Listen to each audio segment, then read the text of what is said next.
দর্শক, এই মধ্যরাতে নিউজ 24 নিয়মিত আয়োজন নিউজরুম সংলাপে আপনাদের সবাইকে আমন্ত্রণ জানাচ্ছি আমি প্লাবন রহমান। আমাদের সঙ্গে প্রতিদিনের মতো আজও দুজন অতিথি আছে দর্শক।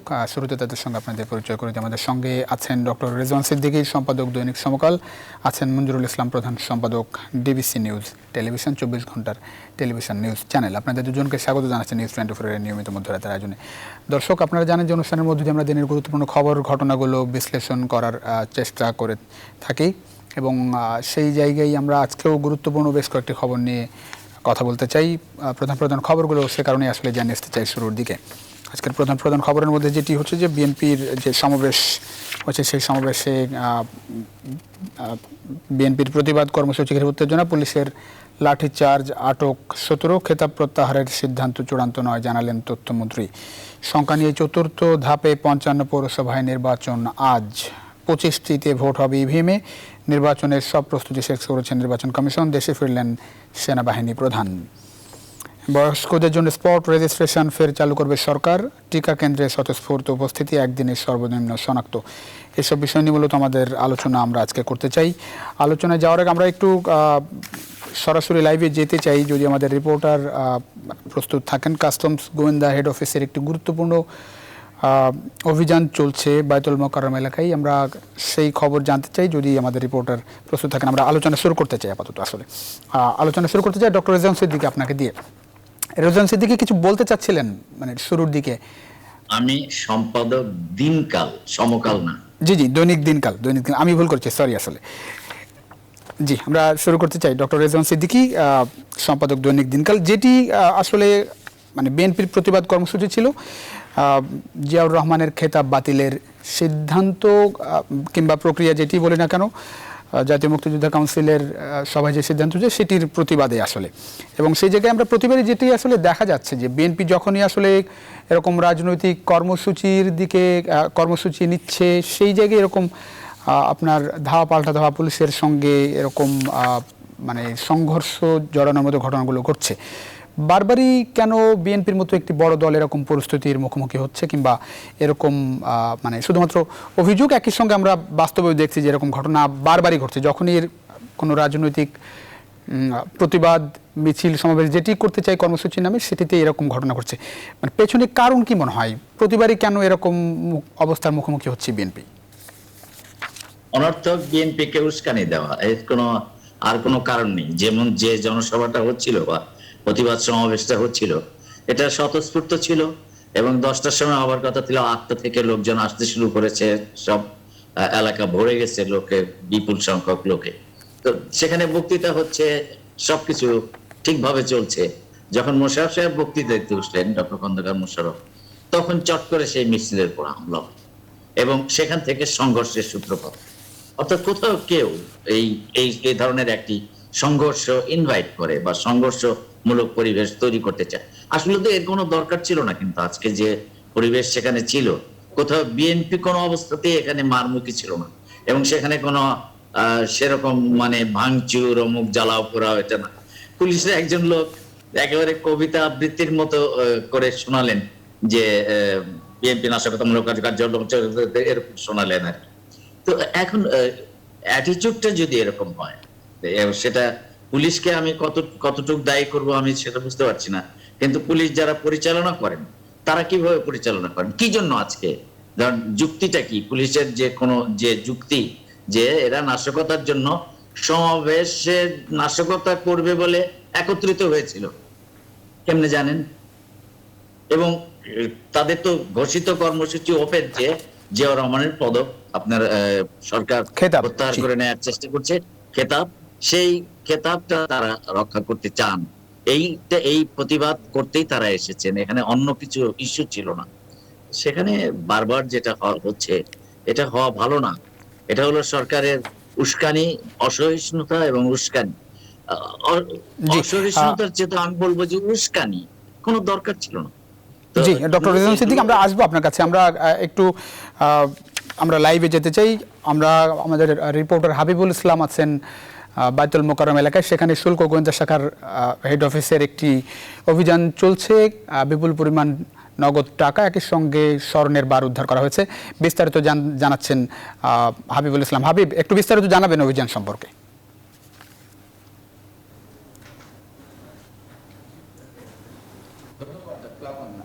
আসলে অভিযানটি শেষ হয়ে গেছে। অভিযানের যে উদ্ধার করা অবৈধ টাকা এবং স্বর্ণবার, স্বর্ণালংকার এবং যে বিদেশি মুদ্রা পাওয়া গেছে, আমি সেই বিষয়ে আপনাকে একটু জানিয়ে দিতে চাই। এর মধ্যে এই যে অবৈধ টাকা উদ্ধার করা হয়েছে, একটি হুন্ডি, মূলত একটি হুন্ডি ব্যবসায় প্রতিষ্ঠানের কাছ থেকে মূলত প্রতিষ্ঠানে অভিযান চালিয়ে এই বিপুল পরিমাণ টাকা উদ্ধার করেছে শুল্ক গোয়েন্দা পুলিশ। এখনো পর্যন্ত গণনা শেষ হয়নি, তবে ধারণা করা হচ্ছে 60 লক্ষাধিক টাকা এখানে থাকতে পারে।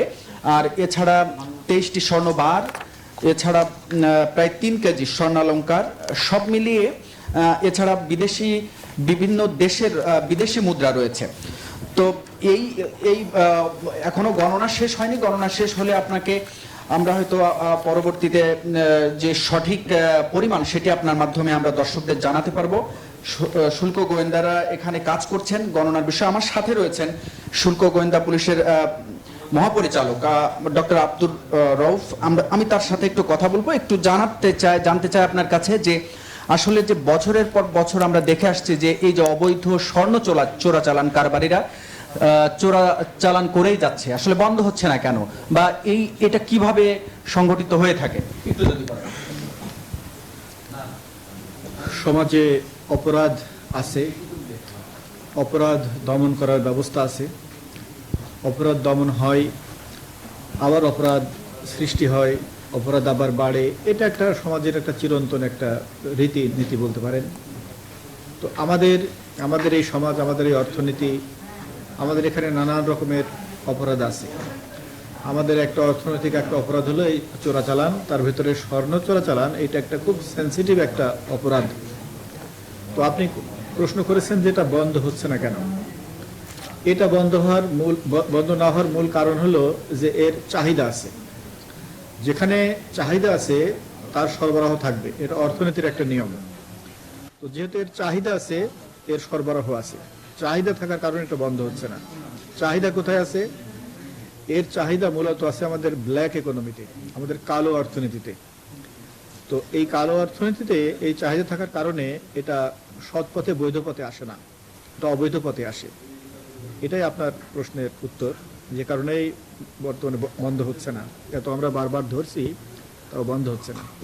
ধন্যবাদ প্লাবন। আপনি যেমনটি বলছিলেন যে মূলত ব্ল্যাক ইকোনমিতে এই চোরাচালানের যে স্বর্ণালংকার বা এই যে অবৈধভাবে যে টাকা আমদানি রপ্তানি সেগুলো ব্যবহার করা হয়। একটু পরিসংখ্যান আমি আপনাকে বলতে চাই যে 2018 সালে মূলত খুবই স্বল্প সময়ে আগেই আপনার এই যে স্বর্ণ নীতিমালা তৈরি করা হয়েছে।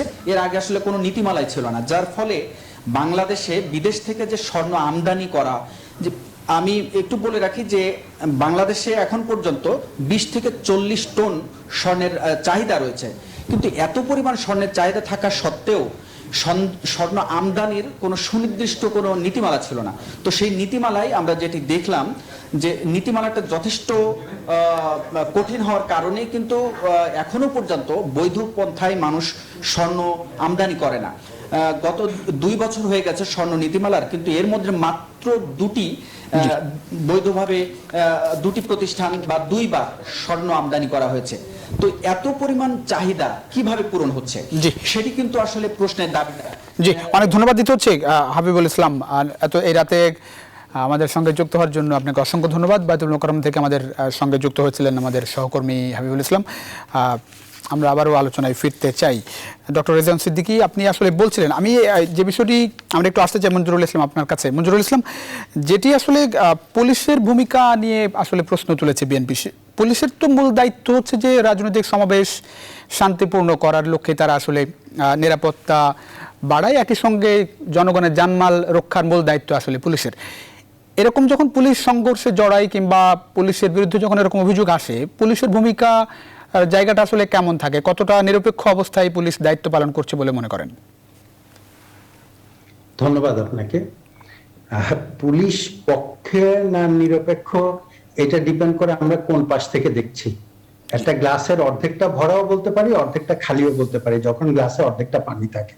ফলে আমরা যখন সরকারি দলে যারা থাকেন বক্তব্য একরকম হয়, বিরোধী দলে থাকলে বক্তব্য একরকম। আজকের ঘটনা নিয়ে যেহেতু কথা হচ্ছে, আমি এই জায়গায় আসি।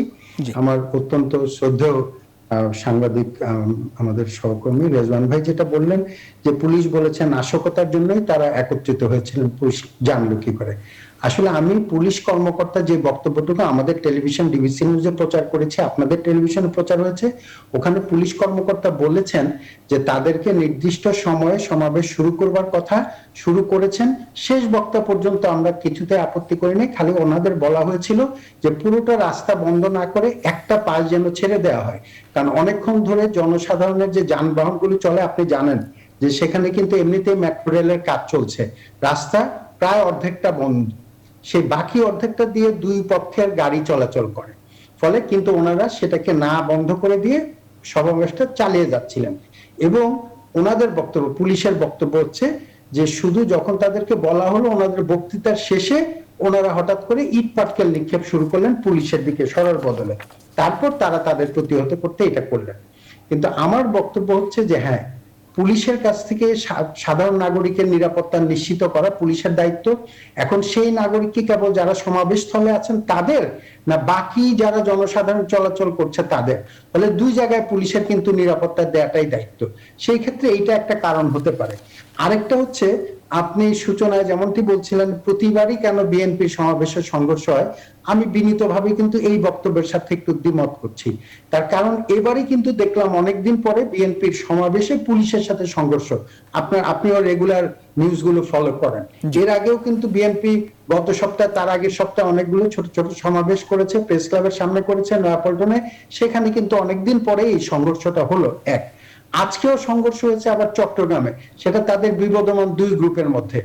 এছাড়া কিন্তু বাংলাদেশের সর্বত্র শান্তিপূর্ণভাবেই সমাবেশগুলো করেছেন। এই জায়গায় আমার আবার দুটা ব্যাখ্যা আছে। আমরা যদি দেখি যে না সবকিছুর পরও কেন সংঘর্ষটা হলো, সংঘর্ষটা কিন্তু প্রত্যাশিত না। আবার যদি দেখি পুলিশের ভূমিকা, যখন বিরোধী দলে আজকের ক্ষমতাসীন দল ছিল সেই সময় তৎকালীন সাবেক স্বরাষ্ট্রমন্ত্রী মোহাম্মদ নাসিম থেকে শুরু করে তোফায়েল আহমেদ, মতিয়া চৌধুরী, কেউ নাই পুলিশের লাঠি পেটা খেয়ে রাস্তায় পড়ে যান নাই। সেই অবস্থা থেকে অবশ্যই একটু উন্নত। কেন্দ্রীয় নেতাদের দেখলাম তাদেরকে ওইভাবে তাদেরকে কিন্তু সম্মান করে অন্য কর্মীদের সাথে তাদের সংঘর্ষ। মঞ্জুরুল ইসলাম, যেটি বিএনপির পক্ষ থেকে অভিযোগ, সেটা হচ্ছে সরকারি দলের মদদেই বিএনপি পুলিশ এ ধরনের কর্মকাণ্ড করছে। এক আর দুই নম্বর, যে সরকার নিয়ন্ত্রিত বাহিনীতে পরিণত হয়েছে পুলিশ। বিএনপির অভিযোগ তো রাজনৈতিক বক্তব্য। আমার বিশ্লেষণটা হয় এরকম যে ধরেন একটা স্বাভাবিক সমাবেশ করে যদি বিএনপি চলে যেত, তাহলে কি পরের দিন সরকারের পতন হতো, না সরকারের কোথাও একটা ইমেজের ঘাটতি হতো? বরং আমি মনে করি ইমেজের একটা মর্যাদা হতো, যে পুলিশকে একটা গণতান্ত্রিক সমাবেশ করে বেরিয়ে যেতে দিল পুলিশ। আমার কাছে মনে হয় কখনো কখনো পুলিশের ভেতরে কিছু অতি উৎসাহী লোক যদি এই কাজটি করে থাকে স্বেচ্ছায়, সেই ক্ষেত্রে এটা দুইটা উপকার হয়। একটা হলো একটা ইমেজ, দেখেন আজকে এত বড় কাভারেজ কিন্তু বিএনপি পেত না। আজকে আমাদের সহ আপনাদের টেলিভিশন প্রায় ফার্স্ট অথবা সেকেন্ড লিড, আগামীকালকে দিনকাল সহ সকল পত্রিকা দেখবেন প্রথম লিড, যে বিএনপির সমাবেশে বিশাল সংঘর্ষ। আর না হলে এটা সিঙ্গেল কলাম বা ডাবল কলাম হতো, আজকে 4 কলাম ছাপা হবে। তার মানে এটা পরোক্ষভাবে বিএনপিকে এক ধরনের সহযোগিতা করা হয়। এক, দ্বিতীয় আরেকটা হচ্ছে বিএনপি অনেকদিন ধরে কোয়ারেন্টাইনে চলে গেছেন বলে আমরা টেলিভিশনে টক শোতে বলতে শুনি, কারণ তারা নিষ্ক্রিয় হয়ে গেছেন, তাদের চেয়ারপারসন কারাগারে আন্দোলন গড়ে তুলতে পারলেন না, জনগণের অনেক দাবি নিয়ে রাজপথে আন্দোলন গড়ে তুলতে পারলেন না, নেতারা বেরোয় না, কর্মীরা বেরোয়। এই অবস্থায় তাদেরকে উত্তেজিত করাও বোধহয় একটা সহযোগিতা ছিল, এইটা একটা ব্যাখ্যা হতে পারে। বরং বিএনপিকে পরোক্ষভাবে সহযোগিতা করা যদি স্বেচ্ছায় পুলিশ করে থাকে, আর যদি না করে আমি মনে করি জনগণের জন্য রাস্তাটা পথ করে দেওয়া সেটাও পুলিশের দায়িত্ব। জি, আমরা একটু প্রতিবেদনটি দেখে আসবো। আমাদের হাতে প্রতিবেদনটি আছে, যে সমাবেশ করতে চেয়েছিল আজকে, সেই সমাবেশে যে সংঘর্ষের ঘটনা ঘটেছে, এখন পর্যন্ত যে আপডেট, আহত হয়েছে শতাধিক, গ্রেপ্তার করা হয়েছে 25 নেতা কর্মীকে। একটু প্রতিবেদনটি দেখে আসতে চাই। প্রেস ক্লাবের সামনে সকাল 10টায় পূর্ব নির্ধারিত সমাবেশ শুরুর কথা থাকলেও অনেক আগে থেকেই নেতাকর্মীরা সমাবেশ স্থলে আসতে থাকেন। সমাবেশে জিয়াউর রহমানের মুক্তিযুদ্ধের খেতাব বাতিল ইস্যুতে প্রতিবাদ জানান দলের সিনিয়র নেতারা। জিয়াউর রহমান তো খেতাব তো ভাষণে পায় নাই, দেশটা স্বাধীন হয়েছে যুদ্ধে। ৭৭ যুদ্ধের নাম নিলে এই যুদ্ধের অপর নাম জিয়াউর রহমান। তাদের কোনো ইচ্ছা নেই তারা বাতিল করার সিদ্ধান্ত শেষের দিকে দলটির স্থায়ী কমিটির সদস্য মোশাররফ হোসেনের বক্তব্য শেষ হওয়ার আগেই সমাবেশের পাশ থেকে হঠাৎ কে বা কারা ইট পাটকেল ছুঁড়ে মারলে উত্তেজনা সৃষ্টি হয়। এ সময় পুলিশ নেতাকর্মীদের উপর লাঠিচার্জ শুরু করে। এতে বিএনপির কর্মীরা ছত্রভঙ্গ হয়ে যায়। বিএনপি নেতা ইশরাক হোসেন জানান, শান্তিপূর্ণ সমাবেশের শেষের দিকে কে বা কারা ইট ছুঁড়ে উত্তেজনার সৃষ্টি করে। হঠাৎ পিছন থেকে এবং আশেপাশ থেকে কারা জানি বড় বড় ইট পাথর নিক্ষেপ করছিল, সেটা আমি নিশ্চিত করে বলতে পারি আমাদের দলীয় কর্মী কেউ না, এরকম কোনো পরিকল্পনা ছিল না। এটা সরকার পক্ষেরই কোনো লোকজন হতে পারে এবং তারপরে পুলিশ আরও মারমুখী হয়ে গিয়ে তারা অনেককে আহত করে। আমাদের 3 জন গুরুতর অবস্থায় চিকিৎসাধীন আছেন, মাথা ফেটে যায়। অন্যদিকে পুলিশ জানান, বিএনপি বিনা উস্কানিতেই পূর্ব পরিকল্পিতভাবে এই ঘটনা ঘটিয়েছে। মুষ্টিমেয় সংখ্যক নেতাকর্মী নিয়ে তারা এখানে নাশকতার উদ্দেশ্যে জনশৃঙ্খলা তৈরি করার জন্য পূর্ব পরিকল্পিতভাবে পুলিশের উপরে আক্রমণ করার চেষ্টা করেছে। আমরা সেটা শুধুমাত্র প্রতিহত করেছি। একই ইস্যুতে রোববার সারা দেশে জেলায় জেলায় বিক্ষোভ সমাবেশ করবে বিএনপি। মারুফা রহমান, নিউজ 24, ঢাকা। জি, আমরা দেখছিলাম আসলে ডক্টর রেজওয়ান সিদ্দিকী আবার আসতে চাই। রেজওয়ান সিদ্দিকী, যেটি হচ্ছে যে আওয়ামী লীগের পক্ষ থেকে তো দীর্ঘদিন ধরেই বলা হচ্ছে যে বিএনপির আন্দোলনের সক্ষমতা নেই, সমাবেশ করার সক্ষমতা নেই, মাঠে নামার সক্ষমতা নেই। আবার যখনই দেখা যাচ্ছে যে বিএনপি পথে নামছে তখন এরকম সংঘর্ষের মতো ঘটনা ঘটছে। মানে এসবের মধ্য দিয়ে আসলে কি ধরনের বার্তা আসছে আসলে? এই কথাগুলো হলো বাকওয়াজ। এই বিএনপির আন্দোলনের সমর্থন নেই, কবে আসবে আপনাদের 12 তারিখ, কবে কি এগুলো রাজনৈতিক বক্তব্য নয় এবং শিষ্টাচারও নয় যেভাবে এই কথাগুলো বলা হয়। ভাই, যখন পা কাটে তখন পচা সামগ্রীও কাটে। সুতরাং ওবায়দুল কাদের সাহেবরা যে বাহাদুরি করেন, সেই বাহাদুরিটা এতটা ঠিক না। এবং কোথা থেকে কোন স্ফুলিঙ্গ থেকে অগ্নুৎপাতের ঘটনা ঘটবে তা কিন্তু তারা জানেন না।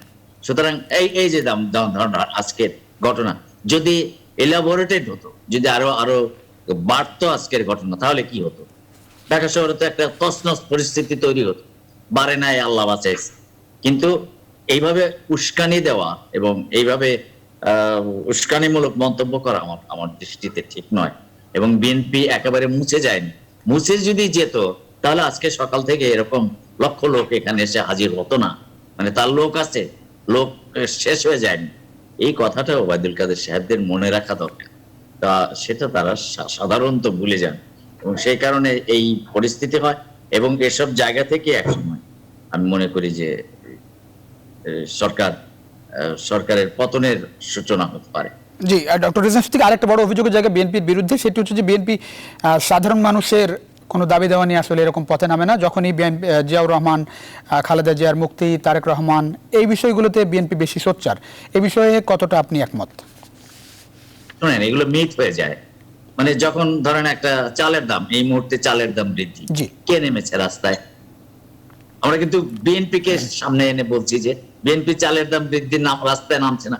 চালের দাম যদি বিএনপি রাস্তায় নামি, চালের দাম কমবে? বা তারা কি কারণ বাজারে আগুন লাগিয়ে দেবে?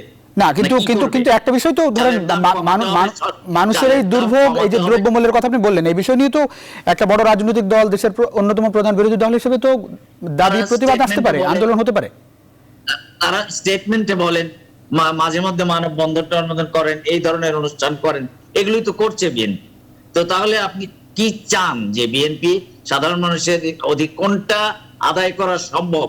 সরকারের সদিচ্ছা ছাড়া কোনটা আদায় করা সম্ভব? চালের দাম কমবে না, কারণ এই চাল বলেন, পরিবহন বলেন, অন্য সব সিন্ডিকেট বলেন, সব সিন্ডিকেটের সঙ্গে সরকারি লোক জড়িত, সরকারের খুব প্রভাবশালী ব্যক্তিরা জড়িত। ফলে এটা কখনোই কাটবে না যদি এই সিন্ডিকেট আপনি ভেঙে না দিতে পারেন। বিএনপি শত আন্দোলন করলেও কোনো লাভ হবে না।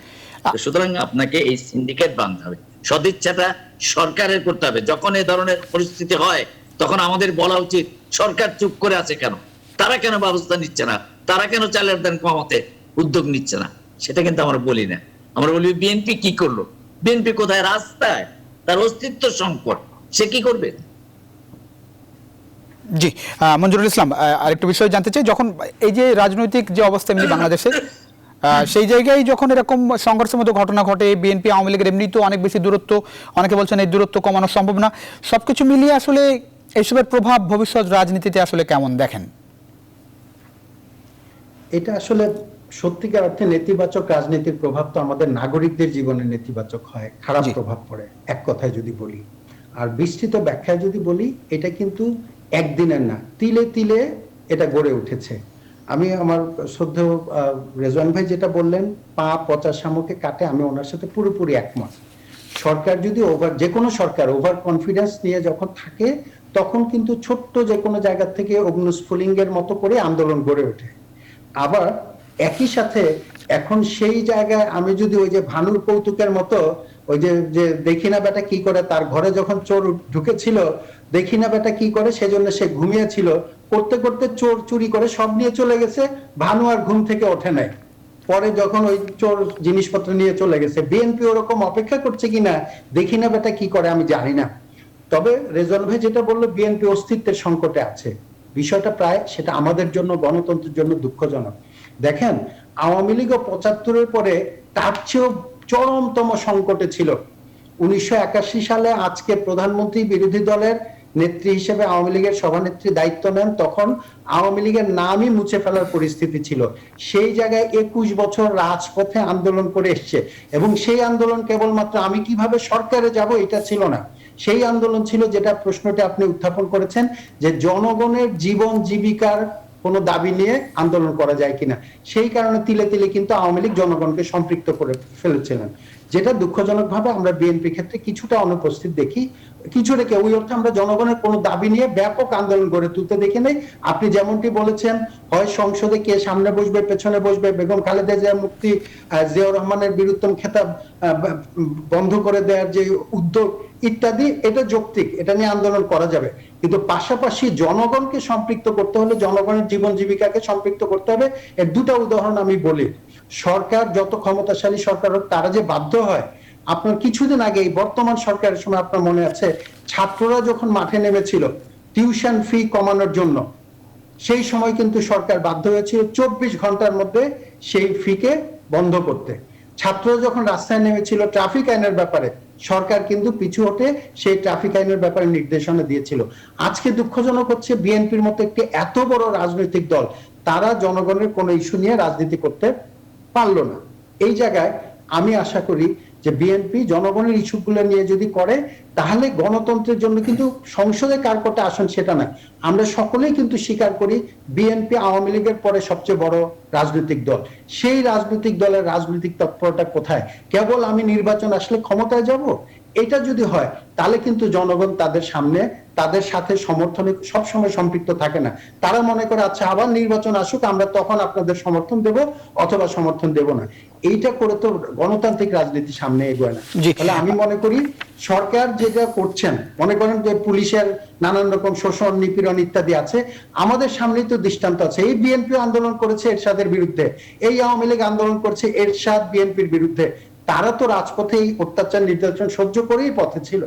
সেই শিক্ষা থেকে তাদেরকে রাজনৈতিক কর্মসূচিকে সামনের দিকে এগিয়ে নিয়ে যেতে হবে, গেলেই তারা সফল হবেন, জনগণ আশা পাবে।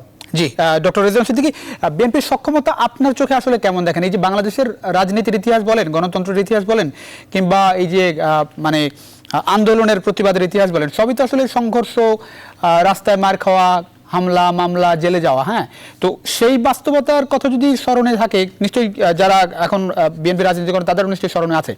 তারা কি আসলে পারছে না মুখোমুখি হতে, নাকি মানে ঘাটতি কোথায় দেখেন বিএনপির এরকম জোরদার আন্দোলন গড়ে তুলতে, যাতে সরকার পিছু হটতে বাধ্য হয়?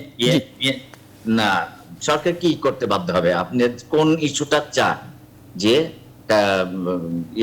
যে খেতাব, যুদ্ধের খেতাব জিয়াউর রহমানের, সেইটা বড় ইস্যু করে বা সেটাকে থামানো, এটার জন্য এই আন্দোলন করছে, এই একটা ইস্যু। আরেকটা ইস্যু হলো যে জিনিসটা আমরা এখন মঞ্জুর ইসলাম আলোচনা করলেন, আমি কথা বলছিলাম যে জনগণের দুঃখ দুর্দশা দূর করার আন্দোলন, সেইটা কোন ভাবে যাবে বিএনপি? এখন যদি বলেন যে বিএনপির অস্তিত্ব, আমি বলেছি যে হ্যাঁ, তার তো অস্তিত্বের লড়াই করতে হচ্ছেই, কিন্তু এটাও তো মানতে হবে যে বিএনপি একেবারে এতিম হয়ে যায়নি, সে লক্ষ লোককে ডাকে। আজকে তো আমরা এইসব মিটিং এর মধ্যে যারা সামনে থাকে এবং যারা পুলিশে দেখলে কি পৈশাচিক ভাবে পুলিশ এক একজনকে পিটাচ্ছে, মানে কি জিজ্ঞাসা, হিংস্রতা, নেপিট আছে। কিন্তু এখানেও তো দাঁড়িয়ে থাকছে, তো এখানে আসছে, তো জানে যে এই মিটিং এ গেলে মার খেতে হবে, কিন্তু আসছে কেন? সেইটুক ডেডিকেশনকে তো আপনার প্রশংসা করতেন। সুতরাং আমি যেটা বলছিলাম যে হঠাৎ কোনো জায়গা থেকে বারুদ জ্বলে উঠবে, কিন্তু বারুদ নিভে যায়, সেটা হয়তো স্তীমিত এখন বলতে পারেন। তা না হলে এই এতগুলো লোক এসে মায়ের খেতে এখানে আসতো না, এতগুলো লোক পুলিশের মোকাবেলা করতে আসতো না। আপনি পুলিশকে নিয়ে আসেন কেন? আপনি যে ওবায়দুল কাদের সাহেবরা যে খালি চ্যালেঞ্জ করে, বিএনপিকে চ্যালেঞ্জ করে, আপনি মাইনাস পুলিশ আসেন বিএনপির সঙ্গে, এটা তো বিএনপি বলে যে আসেন, যে সেটা শারীরিক শক্তির জন্য যদি হয় তাহলে আসেন, সংঘাত হোক, দেখেন, দেখা যাক কে এই সংঘাতে জিতে। আপনি পুলিশ আনেন, বিডিআর আনেন, বিজিবি আনেন, সঙ্গে ছাত্রলীগ আনেন, এ আনেন, ওই আনেন, এনে তারপরে আপনি বিএনপির উপর হামলা করেন। এটা কোন ধরনের সিস্টেম? এটা কি ব্যবস্থাটা কি? তো সুতরাং কথা বলবার সময় আমাদের হিসেব করে বলা উচিত যে বিএনপি শেষ হয়ে গেল কিনা, বিএনপি নিঃশেষ কিনা, বা বিএনপি আন্দোলন করতে পারবে কিনা। কিন্তু মানুষ আসছে, মানুষ তুলনামূলকভাবে অনেক বেশি আসছে, প্রতিবাদ বেশি হচ্ছে, আত্মত্যাগের দিকে অনেক বেশি মানুষ যাচ্ছে। সুতরাং সেটাকে সরকারের গুরুত্ব দেওয়া উচিত, খুব বেশি তুচ্ছ তাচ্ছিল্য করা উচিত বলে আমি। জি, অনেক ধন্যবাদ, অনেক ধন্যবাদ। মঞ্জুরুল ইসলাম, অন্য প্রসঙ্গে আসতে চাই। পৌরসভা নির্বাচন, চতুর্থ ধাপের পৌরসভা নির্বাচন, সকালে ভোট গ্রহণ, 54 পৌরসভায় ভোট হবে, কিন্তু সংঘাত কিন্তু আমরা দেখছি বিগত যে সময়গুলো, 54 পৌরসভায় নির্বাচনী প্রচারের সময় সংঘাতের ঘটনা বেশ কয়েকটি ঘটেছে। চতুর্থ ধাপে 54 পৌরসভার ভোট হচ্ছে সকাল থেকে, এবং প্রচারণা শুরু থেকে আজ পর্যন্ত আপনার 30 পৌরসভায় হামলা, ভাঙচুর, সংঘর্ষের ঘটনা ঘটেছে। সব মিলিয়ে নির্বাচনের পরিবেশ আপনার চোখে কেমন? নির্বাচন নিয়েই বা কতটা সন্তোষ বা কতটা আশাবাদী আপনি এই নির্বাচনী পরিবেশে? নির্বাচনের ব্যাপারে 54টি যেই চতুর্থ ধাপের যে নির্বাচনটি, এর আগের নির্বাচনের মধ্যে আমরা দুটি বিষয় লক্ষ্য করেছি। একটি হচ্ছে অপেক্ষাকৃত ভোটারের সংখ্যা বেড়েছে, কিন্তু এর সাথে পাল্লা দিয়ে সংঘর্ষের সংখ্যা বেড়েছে। ফলে এটা দুইটা কারণ। তার কারণ হচ্ছে আমার কাছে যেটা মনে হয় যে একটা হচ্ছে স্থানীয় সরকার নির্বাচনে হচ্ছে কি এলাকার আধিপত্য বিস্তারের একটা ব্যাপার। মানে দুঃখজনকভাবে আমাদের এখানে বিএনপির এক ধরনের নিষ্ক্রিয়তা, যেটা আমার শ্রদ্ধেয় রেজওয়ান ভাই বললেন, একটু স্ববিরোধী মনে হয়েছে যে বিএনপির ব্যাপক সমর্থন আছে, লক্ষ লোকের সমাবেশ, লক্ষ না হলেও 10-20 হাজার যদি সমর্থন হয়, সেখানে আছে আবার পুলিশ একেবারে অমানবিকভাবে অত্যাচার করছে, অ্যাজ ইফ যে বিএনপি আগে, আওয়ামী লীগ বা বিএনপি কিন্তু এর আগে সামরিক শাসন, আধা সামরিক শাসনের বিরুদ্ধে কিন্তু আন্দোলন করেছে। এখন তো একটা গণতান্ত্রিক শাসন ব্যবস্থা আন্দোলন। তো এইরকম পরিস্থিতি বিএনপি যখন নীরব, তখন হয় কি ওই জায়গায় দেখা যায় আমরা অধিকাংশ জায়গায় আওয়ামী লীগ ভার্সেস আওয়ামী লীগ বিদ্রোহীদের মধ্যে সংঘর্ষ। কারণ ওই এলাকাটা মনে হয় যেন একজন মেয়র সেই জায়গায় একজন মানে অঘোষিত লর্ডের মতো তার আধিপত্য বজায় রাখতে চায়। সেই কারণে স্টেকটা অনেক বেশি। তার কারণ হচ্ছে সরকারের উন্নয়ন কর্মসূচিতে এত বড় বড় বাজেটের কাজ হচ্ছে, সেই জায়গার মধ্যে প্রত্যেকে নিজের স্টেকটুকু রাখতে চায়। ফলে মনে করে যে এখানে যদি আমার 100 কোটি টাকার কাজ হয়, সে কন্ট্রাক্টারই করুক বা এক ধরনের ব্রোকারই করুক, করে ওখানে একটা বিরাট অঙ্কের টাকা তার প্রফিটে থাকে। সেজন্য সে দ্বিতীয় কোনো প্রতিদ্বন্দ্বী দাঁড় করাতে দিতে চায় না। ওই জায়গায় যদি শক্তিশালী বিএনপি থাকতো, আমার ধারণা তখন পাওয়ারটা দুইটার টানে এক ধরনের সহিংসতাটা কমতে পারত। এখন বরং দেখা যায় বিএনপি আওয়ামী লীগের চেয়ে আওয়ামী লীগের মধ্যে সংঘর্ষ হচ্ছে। মঞ্জুরুল ইসলাম, এই যে বিএনপি শক্তিশালী কম আপনি বলছেন, সেটা কি বিএনপির দুর্বলতা বলবেন, নাকি সরকারের হামলা মামলার কারণে বিএনপি আসলে খুব বেশি মানে স্বাভাবিকভাবে রাজনীতি করতে পারছে না স্থানীয় পর্যায়ে? আপনার চোখে কোনটা মূল কারণ মনে হয়? লম্বা এই আলোচনা লম্বা। আমি ব্যক্তিগতভাবে বলবো, বাংলাদেশের ইতিহাস না, পৃথিবীর কোন ইতিহাসে বিরোধী দলের জন্য কুসুমাস্তীর্ণ কার্পেট বেছানো আন্দোলনের পথ করা থাকে না পৃথিবীর কোথাও। সেখানে মার্কিন যুক্তরাষ্ট্র আপনি দেখেছেন, আজকে জো বাইডেন বিজয় হয়েছে, যখন ডোনাল্ড ট্রাম্প ক্ষমতায় ছিলেন, আজকে যারা কৃষ্ণাঙ্গ তাদের কি পরিস্থিতিতে আন্দোলন মোকাবেলা করতে হয়েছে, পুলিশের কি ধরনের অত্যাচার, কিভাবে নিহত হয়েছে। সেই জায়গায় আন্দোলনের পথটি সবসময় সংকটাকীর্ণ থাকে, কণ্টকাকীর্ণ থাকে। এই জায়গায় আমি মনে করি বিএনপির কর্মীরা প্রস্তুত, বিএনপির দুইটা জায়গায় সংকট, একটা হচ্ছে ইস্যুটাকে তৈরি করা, সেকেন্ড হচ্ছে নেতৃত্বরা কর্মসূচি দিয়ে এগিয়ে যেতে পারছে না। এটা ব্যক্তিগতভাবে আমি গত 12 বছর ধরে এটার লক্ষ্য অনুভব করছি।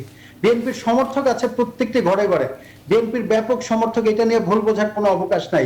বিএনপির কর্মীরা আশাহত হচ্ছে, তার কারণ নেতারা নেতৃত্ব দিয়ে কর্মসূচি দিয়ে এগিয়ে যেতে পারছেন না। জি, আরেকটা ছোট্ট প্রশ্ন করতে চাই।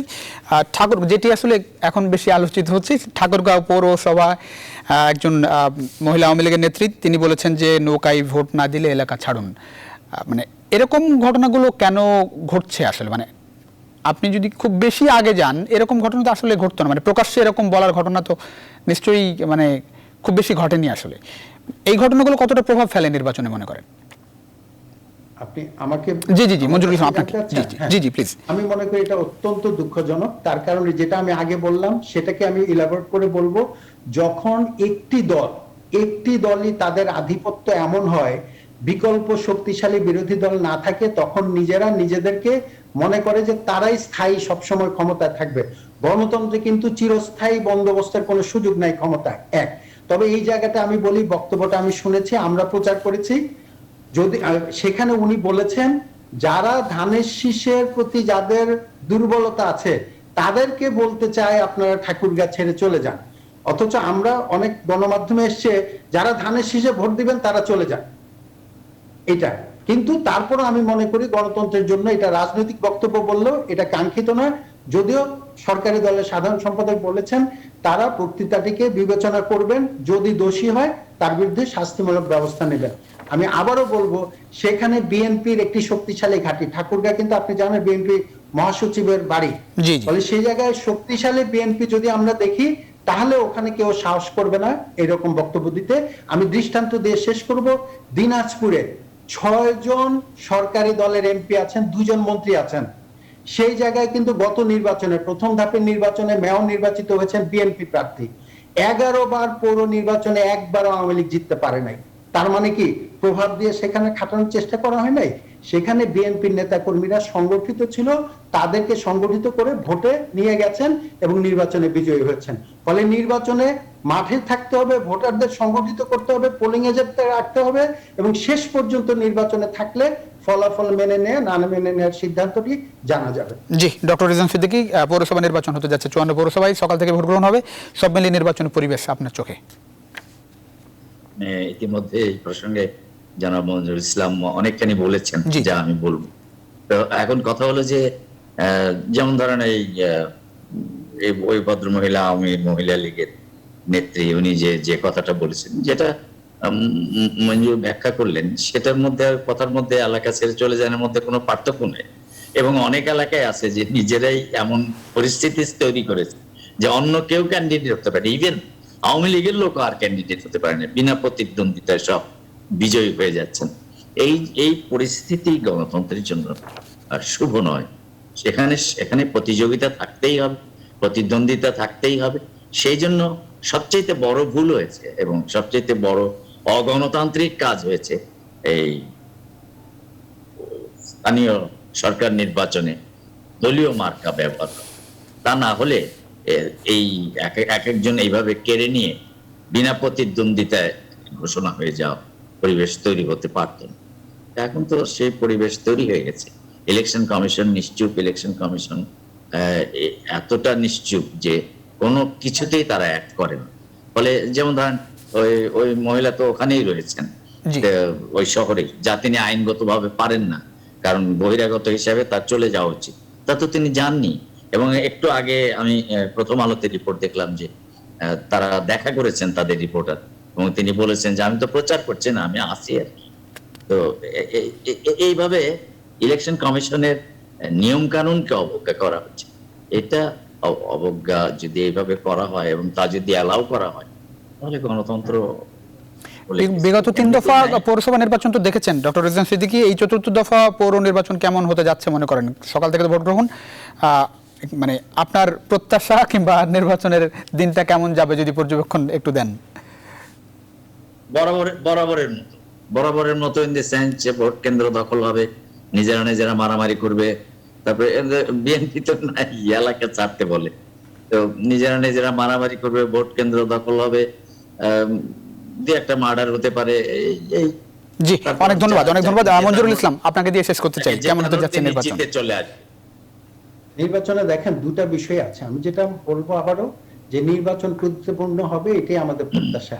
এইরকম দৃষ্টান্ত কিন্তু আছে এই গত নির্বাচনে, যেমন চৌমোহনীর কথা বলি, সেখানে যিনি সিটিং মেয়র ছিলেন তিনি আওয়ামী লীগের মনোনীত, তিনি হেরে গিয়ে বিদ্রোহী কিন্তু একজন বিজয়ী হয়েছেন।